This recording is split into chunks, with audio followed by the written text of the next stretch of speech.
My name is Alina. I'm 23 years old and in my last year of college, aiming to become a journalist. But today, instead of looking forward to graduation, I'm stuck in a terrible situation. We just buried my dad less than a day ago. My dad, Martin, was always traveling for work, but he still made me feel loved. Now, the house feels so empty without him. It's a constant reminder of the gap he left behind. As I stand in the entrance of our home, still feeling numb from the funeral, my mom, Claudia, and my sister, Victoria, quickly share their plans. Their words hit me hard, like a loud, sad bell marking the end of our family's togetherness. We're going to sell this house, Claudia says, her eyes cold despite her pretending to be sad. Start looking for a new place, Elena. You need to move out soon. I can hardly believe what I'm hearing. Before I can even process my dad's death, my mom and sister are already thinking about money and what they can gain from it. It feels like a huge betrayal. You don't think you're entitled to anything, do you? Victoria taunts, with her boyfriend, Jan, laughing beside her. Their cruel amusement makes me furious. I shouldn't be hearing these words, especially now when the pain is so fresh. I never understood their greed and obsession with wealth and appearances.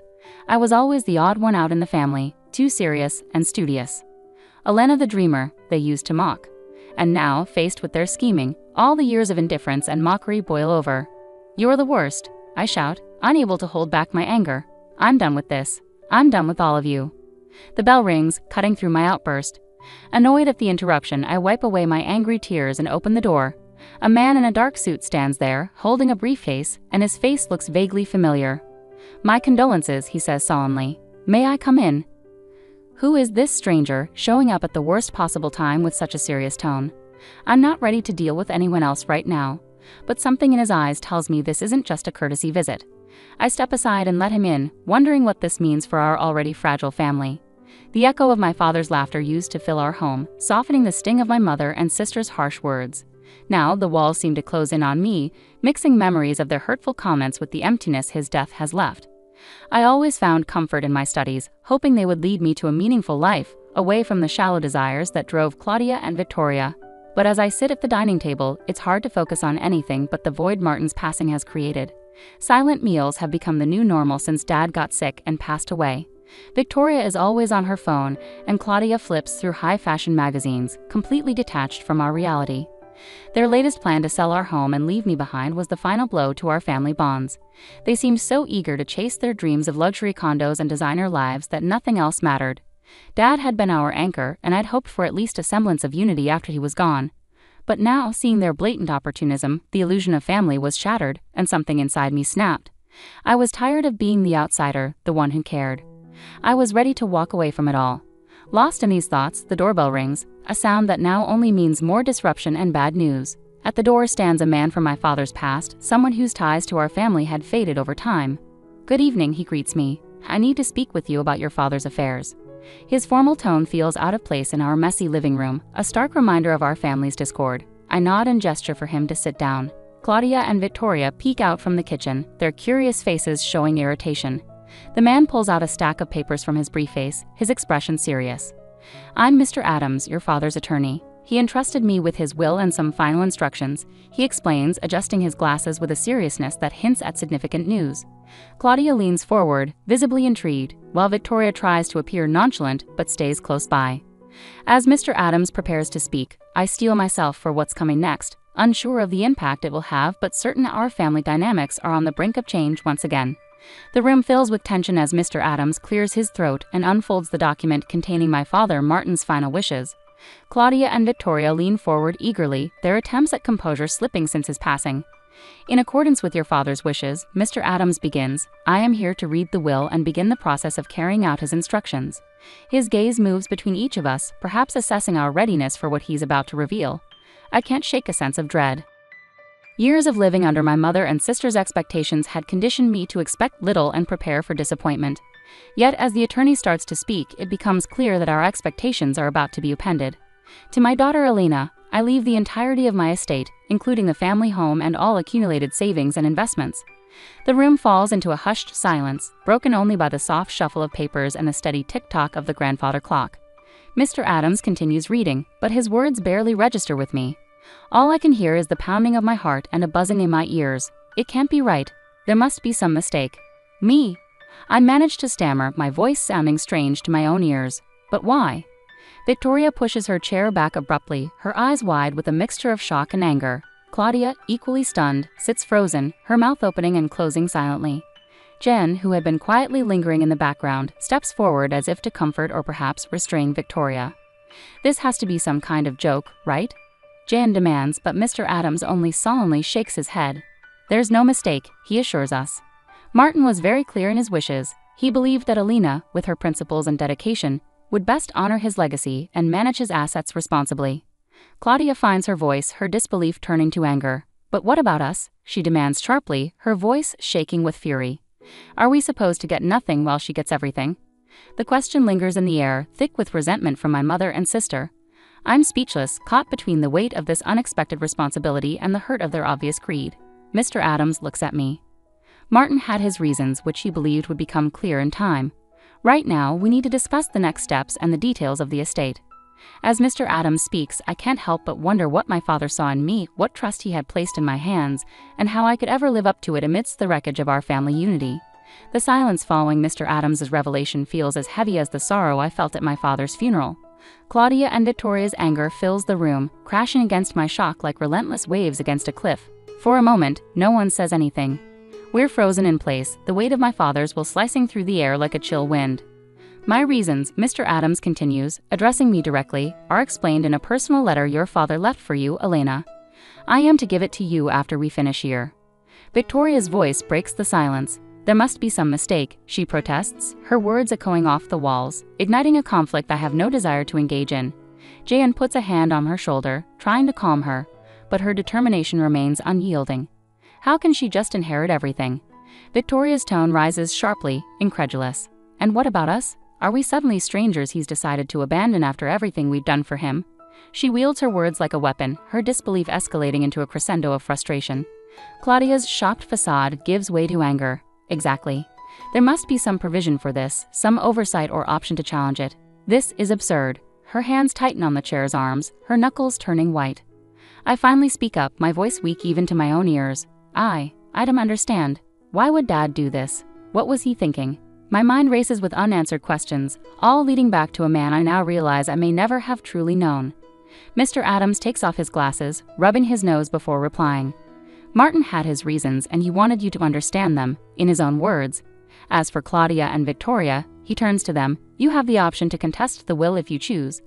Though Martin's intentions were clear, and his mental soundness when drafting it is well documented. The room erupts into chaos once again, voices overlapping as Claudia and Victoria express their anger and confusion, scrambling to devise a plan. I barely register their words. My thoughts are fixated on the unopened letter, a final message from my father that rests ominously on the table. Taking a deep breath, I reach for it. The paper feels weightless yet heavy in my hands. Unfolding the folds, I prepare to read the words of a man who chose to speak beyond the grave rather than in life, a man who has bequeathed me an inheritance that feels more like a poisoned chalice than a gift of blessings. Alone in my room, with the door closed tight, I unfold the letter with hands that won't stop shaking. Each crease seems to whisper my father's voice, and as his written words emerge, I brace myself for the understanding they bring. "Dearest Alina," it starts in his familiar handwriting. "As you read this, I am sorry. Sorry I can't say these things to you in person. Sorry for leaving you with a burden no parent should pass to their child." His apology, immediate and heartfelt, cuts through the legal complexities and stark revelations of moments ago. I take a deep breath, finding solace in the scent of ink on paper. "Your strength, your discipline, and your vision for a better world have never gone unnoticed by me. In you I saw the promise of a future built on honesty and integrity, far from the grasp of greed." The paper quivers in my grip, stirred not by a draft through the old window, but by the flood of emotions it releases. I continue reading, eyes fixed on the page. "Elena, I have not been blind to the dynamics in our household. Your patience and hard work in the face of neglect from your mother and sister have been both my sorrow and my pride. Entrusting you with my entire estate is my attempt to reconcile the unfair burdens you've had to bear." With each sentence, my father weaves a tapestry of his unspoken observations and quiet support. The man who often seemed distant had been watching closely, understanding more than he let on. "My only wish is that this inheritance grants you the freedom and resources to pursue the dreams that burn brightly within you. Don't feel obligated to mend what was broken long before you could make a difference. Live the life you deserve, my Elena."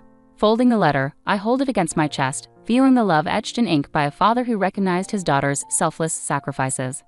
A surge of determination mingled with the grief that had shadowed me since his passing washes over me. Leaving the sanctuary of my room, I re-enter the tempest of my fractured family. Mr. Adams meets my gaze with a silent query as I join them. Claudia's stare is sharp and fixed on me, while Victoria paces like a caged animal, her earlier anger now tinged with desperation. "It's time we discuss what comes next," I declare, my voice steadier than I feel. Claudia scoffed. "What happens next is that we challenge this absurdity."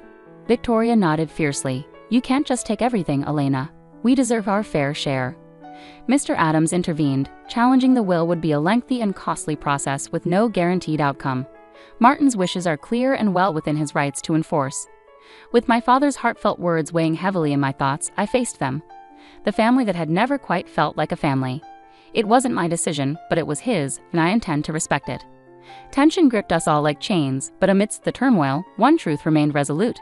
I would fulfill my duty, uphold my father's wishes, and perhaps in doing so, forge my own path towards a better future. In the days that followed, our home became a battleground of eerie silences and explosive arguments. Victoria and Claudia scoured legal avenues, consulting lawyers and searching for any loophole to contest the will. They clung stubbornly to the belief that they were entitled to Martin's legacy, viewing it more as their rightful inheritance than a reflection of a man's lifetime of work. Despite their persistent efforts, Mr. Adams remained steadfast, a calm presence amid the storm. His reassurances were a source of solace as we navigated the complexities of settling the estate. "The will is solid, Elena," he would remind me over cups of lukewarm coffee in the formal dining room. "You don't need to be concerned about their threats." Yet despite Mr. Adams's confidence, guilt gnawed at me. Was it fair to accept everything while leaving my mother and sister with nothing? Intellectually, I understood my father had his reasons, but emotionally, I struggled with the lingering sense of familial duty, a desire to mend what was broken, even knowing it might be beyond repair. My days were consumed by preparing for legal challenges and diving into my father's financial affairs. The responsibility felt overwhelming, analyzing numbers, making decisions about properties and investments I had never known existed. Each task felt like navigating through thick fog, but I was determined to honor my father's trust and see it through. Amidst scrutinizing financial statements, my thoughts drifted to the life awaiting beyond these walls, how I could use this inheritance to forge a path that aligned with my values, how I could make a meaningful impact on the world. Amidst the escalating chaos, Claudia and Victoria's true colors emerged in bursts of pettiness and malice. Victoria impulsively claimed sentimental family heirlooms, while Claudia hinted at dark secrets that could tarnish Martin's reputation. Their tactics were aimed at undermining me, testing my resolve, but I had learned to navigate their emotional traps with caution. On a particularly tense evening, the atmosphere heavy with unspoken threats and icy stares, I reached my breaking point. "Enough," I declared, the single word cutting through the tension like a blade. 3 pairs of eyes focused on me, uncertain, wary. "I can't give you what Dad didn't leave for you, but I can help you start fresh somewhere else." Their shock was tangible, a sudden shift in the power dynamics they had been trying to manipulate. "It won't be a life of luxury, but it will be a new beginning." Claudia's laughter cut through the air, devoid of humor. "A consolation prize from our dear Elena. How generous." Her sarcasm stung, but I remained resolute, shielded by years of hardened resolve. Despite the bitterness hanging between us, I stood firm. "It's not about winning or losing, it's a choice. Take it or leave it, but know this, I'm moving forward with or without your approval." Their response was a mixture of silence and reluctant nods, a fragile agreement born from the clash of self-interest and necessity. Retreating to my room, the weight of my father's letter in my pocket reminded me of the path ahead, one where I would navigate not just the inheritance, but also discover who I would become because of it. Days turned into weeks filled with meetings with Mr. Adams and navigating the complexities of managing my inheritance. Claudia and Victoria, begrudgingly accepting my offer, began their search for a more modest home. The tension eased somewhat, yet a coldness lingered in the air deeper than the approaching winter. It was a time of solitude amid chaos, the house growing emptier with each packed box and removed piece of furniture. I found solace in my father's study, a haven untouched by time, a capsule of the past where family tensions once simmered beneath the surface of daily life. The day arrived when Claudia and Victoria left the house for good. With a signed check and a brief farewell, they departed, taking with them remnants of a life forever altered. Standing in the doorway, I watched their car fade around the bend, feeling a mix of relief and sadness. It was time to focus on the future. With Mr. Adams' guidance, I established a charitable foundation in my father's name, dedicated to providing educational opportunities for disadvantaged students, echoing the aspirations of my younger self who once felt her dreams were out of reach within our home. I enrolled in graduate school, pursuing a journalism program that aligned with my long-held career goals. With my father's network and the resources now available to me, I secured an internship at a respected newspaper. My life became a whirlwind of activity, immersed in pursuing stories and advocating for justice, themes my father and I had often discussed during his frequent business trips, now seeming like distant memories. These days, life keeps me constantly moving, carrying the principles my father instilled in me wherever I go. The house, once confining, has transformed into a true home as I've made it my own. I've repainted walls, rearranged furniture, and welcomed a rescue dog, a lively companion whose barks and playful energy filled the once empty spaces with joy. Rooms that once witnessed family discord now echo with the warmth of friends, colleagues, and shared laughter. Occasionally, I retreat to my father's study, immersing myself in his old letters and weathered books. My gaze often rests on his signature at the bottom of his letter, the final message that reshaped my life. "Duty and love," he wrote, "are the strongest forces we wield. Use them well." In those quiet moments, surrounded by his legacy of words and wisdom, I silently pledged to honor his memory by doing just that.